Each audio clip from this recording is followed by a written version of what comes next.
Good luck finding a more intense media session after training camp practice than one that includes James Laurinaitis and Carlos Locklyn. These are snap judgments. That is Bill Landis, Jeremy Birmingham. I am Austin Ward, and training camp practice number 6 is in the books for Ohio State. And the running backs and linebackers are led by a couple of guys who can bring the juice, Bill. It's a no-nonsense situation with Carlos Locklyn. James Laurinaitis, I think, might have a little bit more of a fun side to him.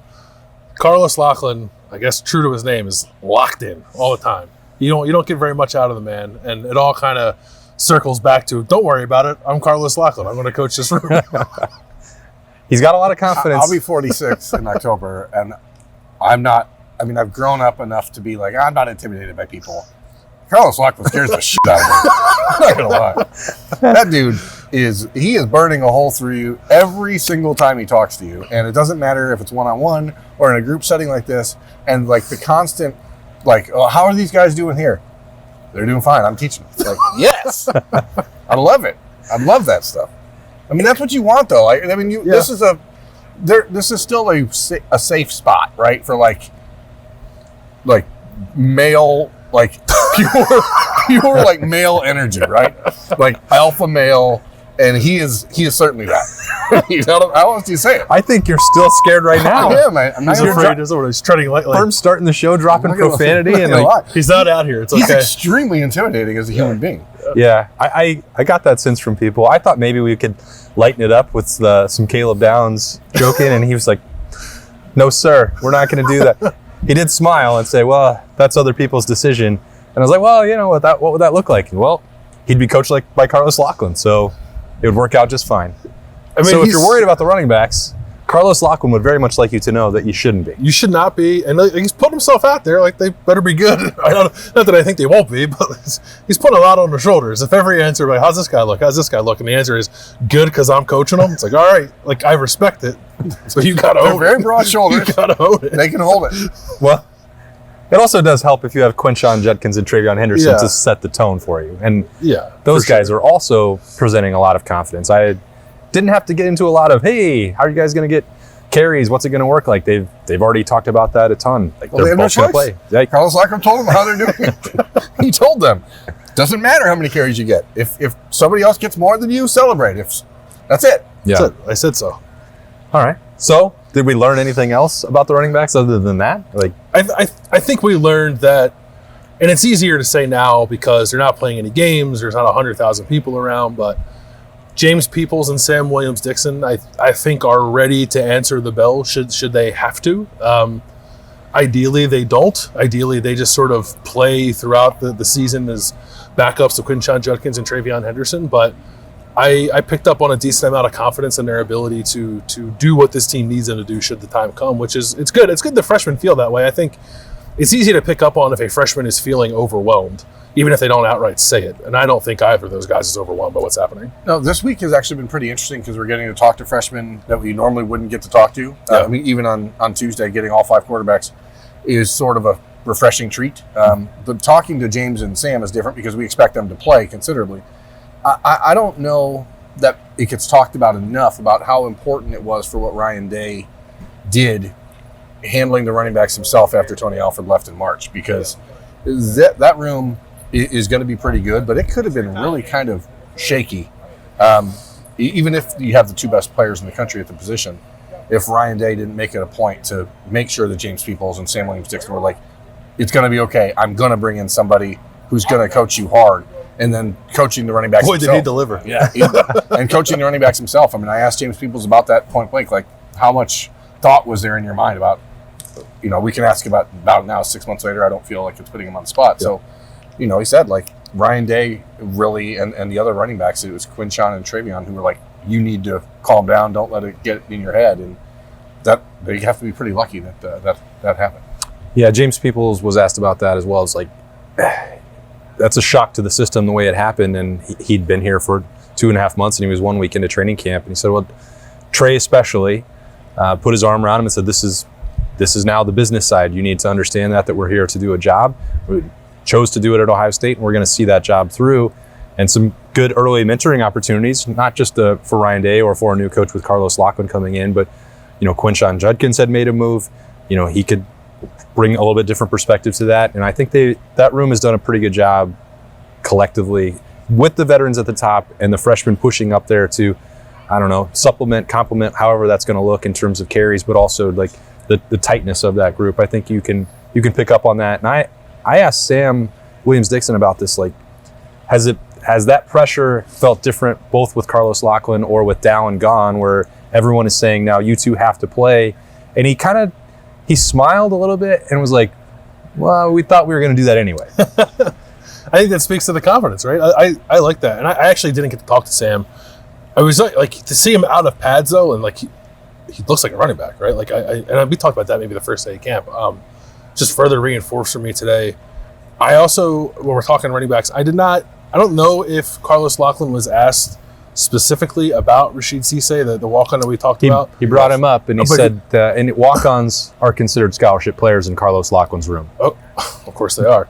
The one thing I picked up on, I didn't know if he was asked a question about him prior to or not, but he was like running through the room and he listed 5 guys, not 4, and Cisse was one of them, which I thought was interesting. He mentioned that it was Tony Johnson, his assistant, who was responsible for bringing in Rashad Cisse. So he just kind of passed that, saying I had nothing to do with it, but he's pretty good. Yeah. So I had pulled James Peoples while he was waiting to talk, and one of the things that generally keeps younger running backs off the field is the inability to keep the ball off the turf. And he said he has not fumbled in camp, which I'm not sure if I believe him entirely, but he said that I guess I'm going to have to believe him. Why would he lie? I don't know, because that's bad juju to put out into the world. He said it's something that they focus on like a lot with Carlos Locklyn, is how to hold the ball, and said so far so good, no issues. And when we look back at all the conversation around Dallin Hayden, the 2 things that were always talked about was the inability to maintain ball control and the refusal to pass block, or the unwillingness. I don't know if refusal is the word. The lack of inability, the lack of care and concern for doing it or getting better at it, I guess.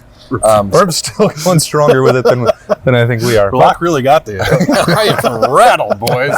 But Carlos Locklyn brought up both those guys are not just willing to do it, but they're really good at it because he's teaching. So the easy and perhaps fair and obvious comparison for James Peoples is J.K. Dobbins. What if I said Sam Williams-Dixon through a week physically and on field reminds me of Curtis Samuel? I'd agree with you. I don't know that we've seen so much of that receiver skill set yet, but I think when his time comes to play, we will. And there's a noticeable difference in distribution of body mass, I guess I would say, with Sam Williams-Dixon. Like, he's not as low to the ground, I guess, as some of the other guys. He is still built a little bit more like a receiver, even though he looks like he's added on the weight necessary to play running back. So I think that's the ideal usage for him. But I also think, and it's very similar to Curtis Samuel, if he just had to be a running back who got 20 carries a game, he could handle that too.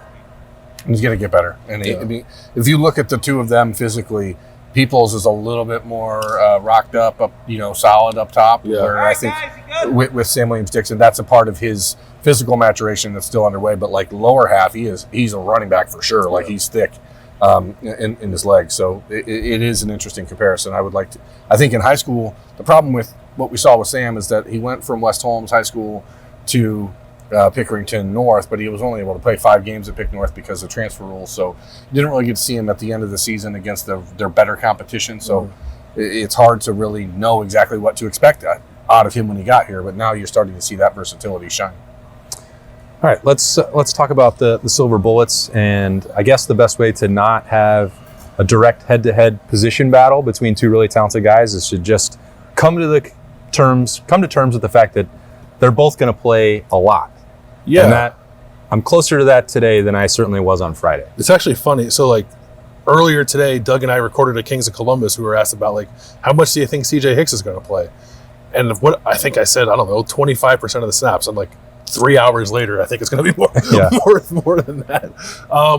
They're both going to play. It does still sound to me like CJ could have a somewhat specialized third down role, or maybe that's where you feel him the most is on third down. I love what he said about It's 3rd and long, put me on the field, I'm getting after the quarterback. He thinks he's the best pass rusher on the team. CJ said he's going to lead the team in sacks.